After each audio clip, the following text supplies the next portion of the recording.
Hello friends, welcome in true achievers. और जैसा कि आप लोगों को पता है कि मैं अभी यूपीपीसीएल के कुछ क्वेश्चंस को सॉल्व करा रही हूँ। तो गाइस, टाइम वेस्ट किए बिना चलिए आगे बढ़ते हैं आज के कुछ क्वेश्चंस पे।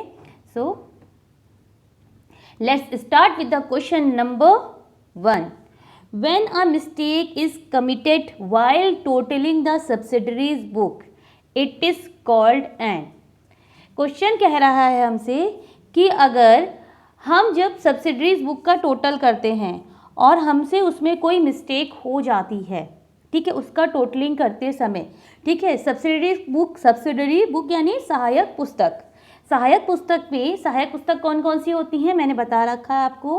आपकी क्रय पुस्तक, विक्रय पुस्तक यानी purchase book, sales book, cash book, ठीक है, ये सब चीज़ें जो होती हैं आपकी सहायक पुस्तकें होती हैं। तो सहायक पुस्तकों का जब आप टोटल कर रहे होते हैं यानी जोड़ रहे होते हैं, उनका कुल निकाल रहे होते हैं, तो उस समय जो गलती होती है वो क्या कहलाती है। So what is the correct answer. तो let's see the option first. Error of casting, error of carrying forward, error of posting, error of principle. तो this error is called error of casting. ठीक है, जो आपकी mistake है वो क्या कहलाएगी, error of casting. Which of the following is not a subsidiary book. इनमें से कौन सी बुक सहायक पुस्तक नहीं होती है। ठीक है, सहायक पुस्तकों के नाम बता रखे हैं मैंने, तो जैसी ऑप्शन बताऊंगी उसमें से आपको पता चल जाएगा कि कौन सी पुस्तक सहायक पुस्तक नहीं है।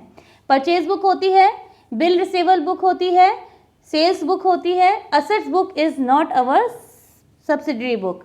Next question, bank overdraft is shown as. पहले बात करते हैं बैंक ओवरड्राफ्ट यानी बैंक ओडी है क्या। ठीक है, बैंक ओवरड्राफ्ट एक फैसिलिटी होती है जो कि आपके करंट अकाउंट होल्डर को दी जाती है। करंट अकाउंट होल्डर यानी चालू खाता जिनका होता है, उन्हें फैसिलिटी दी जाती है। इस फैसिलिटी में उन्हें क्या प्रोवाइड किया जाता है कि उनके खाते में अगर बैलेंस नहीं है तब भी उनको पैसों की फैसिलिटी यानी कि विड्रॉल की फैसिलिटी मिलती है, मनी विड्रॉ करने की फैसिलिटी मिलती है। From which account, from OD account. उनके ही करंट अकाउंट में एक ओडी अकाउंट की फैसिलिटी लिंक कर दी जाती है, जिससे वो एक लिमिट, उनको 10 लाख की लिमिट चाहिए, उनको 5 लाख की लिमिट चाहिए, ये उनकी जो सीमा होती है, जो मतलब विड्रॉल की जो लिमिट होती है, ये फिक्स कर दी जाती है उनकी एलिजिबिलिटी के अकॉर्डिंग। ठीक है, तो bank overdraft is shown as. तो क्वेश्चन ये पूछ रहा है कि बैंक ओडी कैसे, किस उसमें दिखाई जाती है। पहली बात तो बैंक ओडी दिखाई कहाँ जाएगी, आपके बैलेंस शीट में। बैलेंस शीट में कहाँ पे, करंट लाइबिलिटी में। तो option number A is the correct answer, current liability. ठीक है, कंटीजेंट लाइबिलिटी के बारे में बता चुकी हूँ मैं आपको, अनसिक्योर्ड लोन बता चुकी हूँ एंड प्रोविजन भी बता चुकी हूँ। नेक्स्ट क्वेश्चन पे बात करते हैं गाइस। नेक्स्ट क्वेश्चन से पहले अगर इस क्वेश्चन से रिलेटेड आपको इन क्वेश्चन से रिलेटेड कोई भी डाउट आता है तो आप मेरे को प्लीज़ कमेंट सेक्शन में पूछ लीजिएगा, जिससे मैं उसी टाइम पे समझा दूंगी। अगर नहीं होगा तो नेक्स्ट वीडियो में ज़रूर कवर कर दूंगी। Workman compensation under dispute is an example of. Question ये हमसे बोल रहा है कि वर्कमैन कंपनसेशन। पहले तो बात करते हैं कि वर्कमैन कंपनसेशन होता क्या है। वर्कमैन कंपनसेशन यानी कि किसी भी फैक्ट्री में, किसी भी मैन्युफैक्चरिंग कंपनी में, किसी भी कंपनी में, ठीक है, चाहे वो कोई फर्म हो, ठीक है, चाहे वो कंपनी हो, चाहे वो 1 पर्सन की कंपनी हो, यानी any type of constitution. Constitution क्या होते हैं, वो इंडिविजुअल का कोई बिजनेस चल रहा है, पार्टनरशिप का चल रहा है, ठीक है, आपकी कोई कंपनी चल रही है, तो उसमें वर्कमैन कंपनसेशन यानी जो लोग काम करते हैं, ठीक है, जो काम करते हैं उनको एक तरीके का सहायता दी जाती है। ठीक है, तो वो वर्कमैन कंपनसेशन क्या है, अंडर डिस्प्यूट है यानी विवाद में है, यानी अभी तय नहीं हुआ है कि उनको वो उसका जो भुगतान है यानी कि जो पैसों में हम देंगे वो अभी करना है कि नहीं करना है, ये अभी डिसाइडेड नहीं है। It will depend on future कि इट विल इन डिस्प्यूट, जब कोर्ट से या जहाँ पे भी, ठीक है, लेबर डिस्प्यूट जहाँ पे भी चल रहा है उसका जब रिजल्ट आएगा, ठीक है, whatever the decision will come, हम तब डिसाइड करेंगे कि वी हैव टू पे और नॉट। तो तब तक आपके लिए क्या बन जाएगा, it will become a contingent liability. Contingent liability मैंने आपको बताया था, ऐसी क्या कहते हैं, एक तरह का दायित्व होता है जो फ्यूचर में डिपेंड होता है, यानी ये फ्यूचर में हो भी सकता है और नहीं भी हो सकता है, ठीक है। तो ये आपकी क्या कहलाएगी, कंटीजेंट लायबिलिटी। यानी जब कंपनी के ऊपर ये बात आएगी कि उन्हें डिस्प्यूट देना है, पे करना है पैसे, तो ये उनकी लायबिलिटी में कन्वर्ट हो जाएगी। आगे बात समझ में, नेक्स्ट क्वेश्चन पे आते हैं।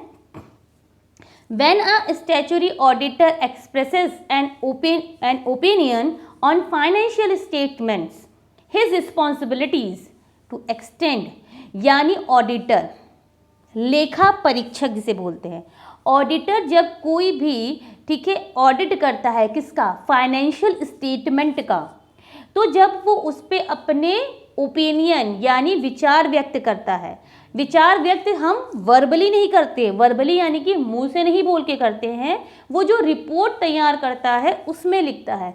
तो जो अपनी रिपोर्ट में वो लिख रहा है वो क्या होना चाहिए, ऑप्शन पे आते हैं। तो option D is the correct answer, whether the result of the company's operating decision are fairly presented in the financial statement.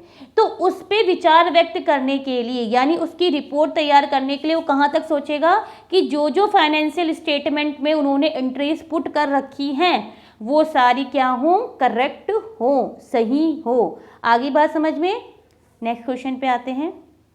Which of the following section covered the remuneration of auditor as per Companies Act 2013? जो auditor का remuneration है वो किस section के अंदर आता है companies act में। कंपनीज एक्ट अमेंडमेंट एक्ट कौन सा है, 2013, ठीक है। तो कंपनी एक्ट 2013 के एक्ट में वो किस सेक्शन के अंदर कवर होता है, किसका रेमुनरेशन, ऑडिटर का। रेमुनरेशन मतलब उनको जो भी पे किया जाएगा फॉर देयर वर्क यानी सैलरी, ठीक है, जो भी उनको पे किया जाएगा वो किस पे डिपेंड करता है, कंपनीज एक्ट के अकॉर्डिंग। सेक्शन कौन सा होगा, करेक्ट आंसर है ऑप्शन नंबर ए, सेक्शन 142। आते हैं नेक्स्ट क्वेश्चन पे। Right and duties of an auditor is covered of the companies act. Right और ड्यूटीज, ठीक है, यानी हक यानी अधिकार और कर्तव्य की अगर बात करें ऑडिटर्स के क्या क्या होते हैं। पहले बात करते हैं हम कर्तव्य की, तो पहले जान लेते हैं कर्तव्य क्या होते हैं यानी ड्यूटीज क्या होती हैं। उसको एक फेयर एंड ट्रू रिपोर्ट्स यानी साफ सुथरी जिसे बोला जाता है, साफ सुथरी इज नॉट डिपेंड या not connected with the clean, मतलब जो भी वो रिपोर्ट पुट कर रहा है, whatever the decision they are giving, वो बहुत क्लियर होने चाहिए, उसमें किसी भी तरीके का झूठ और या फिर कुछ भी गलत नहीं होना चाहिए, ठीक है। सारे डॉक्यूमेंट जो भी उन्हें जितने प्रोवाइड किए हैं उसी के आधार पे उनको रिपोर्ट बनानी होगी। अधिकार की हम बात करें, उनके राइट्स की बात करते हैं, तो एक ऑडिटर को एक कंपनी के फाइनेंशियल से लेके सारे रिकॉर्ड जो जो उनकी ऑडिट के पार्ट हैं उस सब को जानने का पूरा अधिकार है। कोई भी कंपनी का ओनर उन्हें उस डॉक्यूमेंट देने से मना नहीं कर सकता।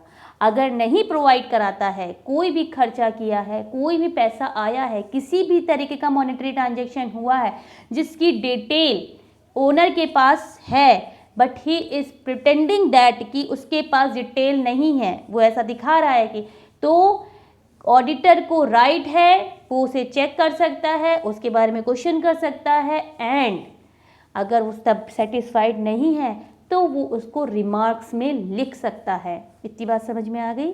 तो इसका क्वेश्चन जो पहले मैंने आपको बता दिया कि राइट एंड ड्यूटीज़ क्या हैं। अब कह रहे हैं कि right and duties companies act 2013 में किस सेक्शन में कवर्ड होती हैं, तो सेक्शन नंबर 143। अब ऐसे याद करो, 142 से आएगा पैसा, 143 पे करना है ऑडिटर को काम। So next question, scope of auditor is decided by, law in statutory audit and employer in private audit both.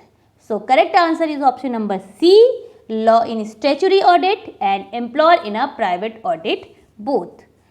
So guys, I hope you like this video. तो अगर आपको अच्छी लग रही हैं प्लीज़ लाइक कर दें, शेयर करें, सब्सक्राइब करें चैनल को और बहुत से लोगों को भेजें लिंक।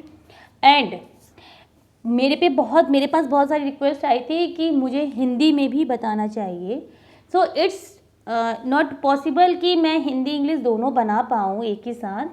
तो मैं कोशिश कर रही हूँ कि मैं क्वेश्चंस को हिंदी में आपको समझा दूँ, ठीक है। अगर still you are facing problem then we will make a way out, जिससे हम इसको भी सॉल्व करेंगे। सो गाइज, आई होप आपको मेरी वीडियो हेल्प कर रही होंगी स्टडी में, आपको अच्छी लग रही है तो प्लीज़ लाइक करें, शेयर करें एंड सब्सक्राइब करें। Bye bye.